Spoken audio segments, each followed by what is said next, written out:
Bienvenue dans cette nouvelle série qui va parler du jeu de rôle Warhammer Age of Sigmar Soulbound, où je vais présenter les différentes sorties, aventures, suppléments, etc. Commençons par la première sortie, le Starter Set. Il contient une aventure avec des personnages pré-générés pour introduire le jeu à de nouveaux joueurs. L'aventure se passe à Brightspear, une ville située à Akshi, à l'ouest du Vastaride, dans la région d'Aspiria, qui a une histoire très liée à la magie. Brightspear est une ville récemment bâtie sur les anciennes ruines d'une citadelle agloraxienne. L'Empire agloraxien était une puissance très avancée en magie et en technologie qui est tombée lors de l'âge du chaos. De nos jours, leurs connaissances et leurs artefacts sont très prisés et ont une très grande valeur. C'est pourquoi beaucoup d'aventuriers vont s'aventurer dans les profondeurs des ruines afin d'y trouver de nouvelles reliques. Il y a aussi un guide de la cité avec ses différents lieux, PNJ et intrigues pour pouvoir y faire une campagne, ainsi que différentes ressources comme une synthèse des règles, une carte, des tokens, etc. Il y a eu aussi un autre supplément qui est venu compléter le starter set, Street of Brightspear, qui contient différentes endeavors qui sont des actions que vous pouvez faire entre les sessions pendant les temps libres de vos personnages, ainsi que des objets magiques, créatures et règles de création d'artefacts qui sont spécifiques à Brightspear. Il y a aussi un gem screen qui contient plusieurs pense-bêtes pour les règles les plus utilisées, ainsi qu'une introduction et des aventures pour différentes cités d'Akshi, comme Envilgard, Brightspear, Alhart, Hammerhall et l'œil de la tempête. Il y a ensuite Shadow of the Mist, qui est un supplément centré sur la ville d'Envilgard, qui est une ville portuaire située au nord du Vastaride, et qui contient un guide de la cité avec son histoire, des objets, des endeavors, des lieux, etc. Ainsi que des intrigues situées dans la ville et ses alentours, avec différents PNJ, ainsi que des aventures. Elles ne sont pas encore toutes sorties, mais il y a déjà Blood Tide, où vous voguerez dans les mers aux alentours d'Orvigard, ainsi que Rotten to the Core, qui est une aventure qui enquête sur le sabotage du Téfoliant qui protège la ville contre la flore, qui menace sans cesse d'engloutir la ville. Et Crucible of Life, qui est une aventure qui se passe dans la jungle aux alentours d'Envigard. C'est une expédition qui a pour but de retrouver un ancien Stormvault. Doomland introduit 21 lieux situés dans le royaume d'Akshi, Shamon, Gur, Giran, Ish, Shaish et Ulgu, qui sont des lieux très dangereux affectés par la mécanique du jeu Doom, qui augmente la dangerosité et la difficulté de certains lieux.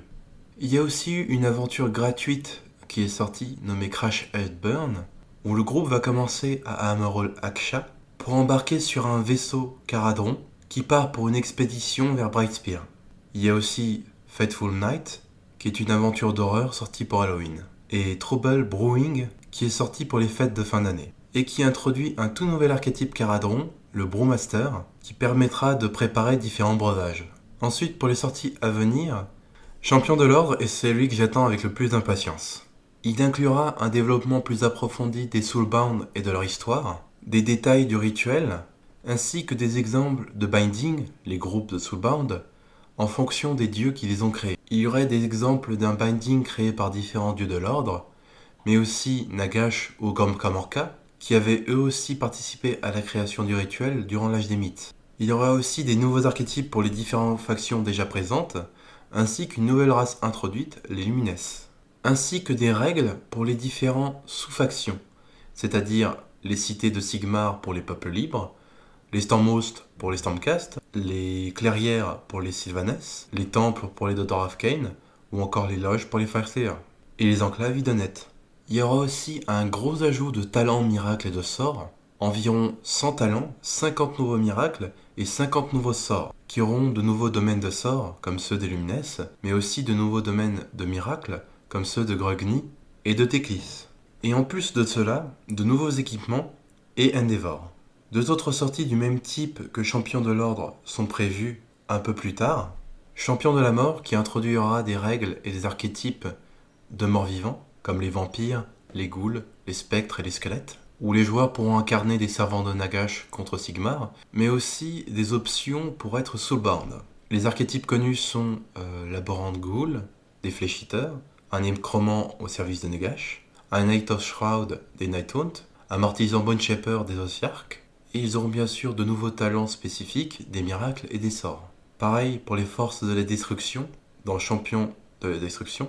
Il y aura des règles pour les Oruk, les Grottes, les Ogors et les Trogos. En archétype, on pourra voir des chamans gobelins, des brutes Oruk, des prophètes Oruk, ou même des Firebelly Ogors, avec pareil, leurs sous-factions, leurs talents, leurs miracles et nouveaux sorts. Ensuite, un grand bestiaire est prévu qui contiendra pas moins de 150 nouvelles créatures en plus de celles du livre de base.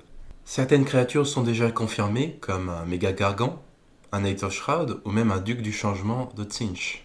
Ensuite, Steel and Steam apportera des nouvelles règles pour les Caradrons et les Fire Slayers, de nouvelles armes, de nouvelles règles pour les crafts, de l'alchimie, des potions, ainsi que de nouvelles règles pour les véhicules et les machines de guerre, comme les vaisseaux Caradron ou les Steam Tanks Freeguild.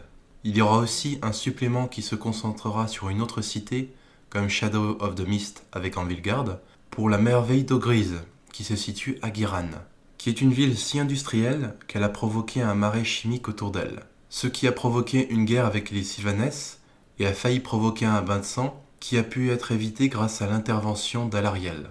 Un autre supplément est prévu qui développera d'autres artefacts ainsi que les Endless Spells, les sorts persistants, Star and Scale qui explorera les séraphons et les introduira dans le jeu, Loyal Compagnon qui sera un supplément exclusif pour les compagnons et qui aura aussi des intrigues où vous rencontrerez ces nouvelles créatures. Si discuter d'Age of Sigmar et de son JDR vous intéresse, vous pouvez rejoindre le Discord dans la description. Ça me ferait plaisir de vous y voir.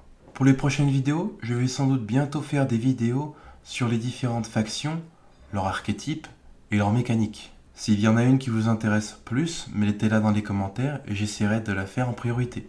Sur ce, merci d'avoir regardé cette vidéo et bon jeu à tous.